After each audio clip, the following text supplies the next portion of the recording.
जय हिंद दोस्तों। मेरा नाम है पराग। आप देख रहे हैं नॉलेज लाइब्रेरी को। और आज हम बात करने वाले हैं सीएसआईआर के बारे में।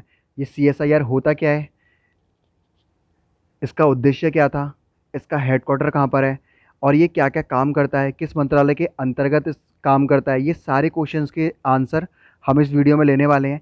एंड तक बने रहिए।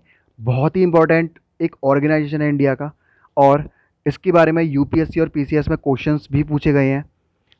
तो चलिए शुरू करते हैं बिना किसी देरी के। सबसे पहले अपन जानते हैं कि ये न्यूज़ में क्यों है। प्रधानमंत्री ने अभी एक वीडियो कॉन्फ्रेंस की थी, और उस वीडियो कॉन्फ्रेंस की थी, सीएसआईआर की एक मीटिंग हुई थी वीडियो कॉन्फ्रेंसिंग के जरिए। उसकी अध्यक्षता प्रधानमंत्री नरेंद्र मोदी द्वारा की गई, इसलिए ये चर्चा में आ चुका है। ठीक है, अब इसके बारे में बात कर लेते हैं कि आखिर ये होता क्या है। तो ये भारत का एक रिसर्च एंड डेवलपमेंट का ऑर्गेनाइजेशन है। देखिए यहाँ पर आप देखिए, ये भारत का रिसर्च एंड डेवलपमेंट का ऑर्गेनाइजेशन है। ठीक है, और पूरे भारत को ये कवर करता है। कैसे कवर करता है? 37 इसकी नेशनल लैब्स हैं, 39 ये दूरस्थ केंद्र हैं इसके, 3 नवोन्वेषी परिसर हैं, और 5 इकाइयों के साथ ही पूरे भारत में उपस्थित है। ठीक है, और एक इंटरनेशनल रैंकिंग होती है। इसकी मांगो इंस्टीट्यूशन रैंकिंग वर्ल्ड रिपोर्ट 2021 के अनुसार उसने एक रिपोर्ट निकाली थी।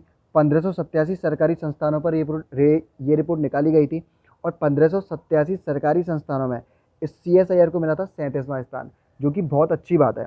और ये एशिया में 7वें स्थान पर है सबसे अच्छे रिसर्च एंड डेवलपमेंट ऑर्गेनाइजेशन में। ठीक है, प्रधानमंत्री इसका अध्यक्ष होता है, और इसका जो उपाध्यक्ष होता है वो होता है केंद्रीय विज्ञान एवं प्रौद्योगिकी मंत्री। अब आप मुझे कमेंट बॉक्स में ये बताएंगे कि केंद्रीय विज्ञान एवं प्रौद्योगिकी मंत्री कौन है अभी करंट हमारे यहाँ पर। ये सब आप मुझे कमेंट में करके बताएंगे। इसकी स्थापना जो हुई थी 1942 में, इसे स्टेबलाइज्ड किया गया था। हेडक्वार्टर इसका दिल्ली में है।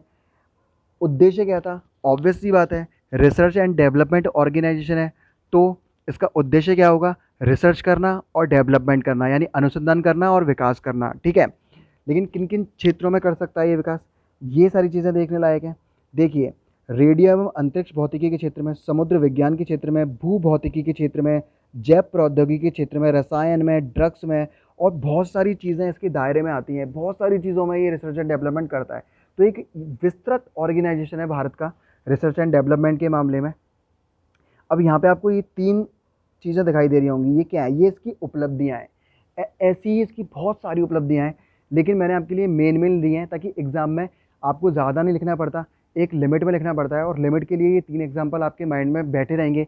हेड अप डिस्प्ले क्या है? HUD क्या होता है? ये बता देता हूँ मैं आपको। जो अपने लड़ाकू विमान है तेजस, जब विमान चालक उस विमान को उड़ाता है और अपना लक्ष्य साधता है ऊपर से, तो ये जो हेड अप डिस्प्ले होती है, ये उसके लक्ष्य को साधने में बहुत ही ज़्यादा सहायता करती है।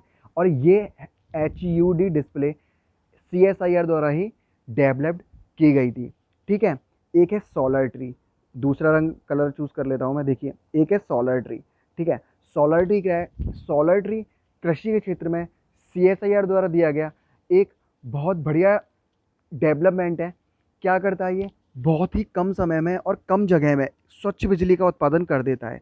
बहुत ही कम समय में और कम जगह जगह भी इसको ज़्यादा नहीं चाहिए होती, क्योंकि आप देखिए नाम है इसका सोलर ट्री। एक ट्री की तरह आप खड़ा कर देंगे, इसके आसपास ऊपर जो भी डेवलपमेंट किया गया है, सूर्य की किरणें पड़ेंगी, उससे ये बिजली उत्पादन कर देगा, वो भी एकदम स्वच्छ, वो भी बहुत कम समय में और कम जगह में। ठीक है, उसके बाद देखिए क्षीर स्कैनर। क्षीर स्कैनर क्या होता है? क्षीर स्कैनर ये बहुत बढ़िया डेवलपमेंट है। 10 पैसे लेता है बस आपके, और 45 सेकंड लेता है। 45 सेकंड लेगा और 10 पैसे लेगा, और क्या कर देगा? आपका दूध का दूध, पानी का पानी। मतलब ये दूध की जो गुणवत्ता है उसको जांचता है कि आपके दूध में कितनी मिलावट है, कितना पानी मिला हुआ है, कितने और खतरनाक रसायन मिले हुए हैं, या फिर ये दूध कितना प्योर है।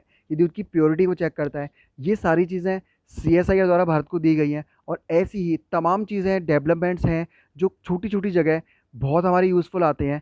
तकनीक के क्षेत्र में यूज़फुल आते हैं, सामरिक क्षेत्र में यूज़फुल आते हैं, कृषि में यूज़फुल आते हैं। ये सारी चीज़ें CSIR द्वारा हमें दी गई हैं। आपको ये वीडियो कैसी लगी?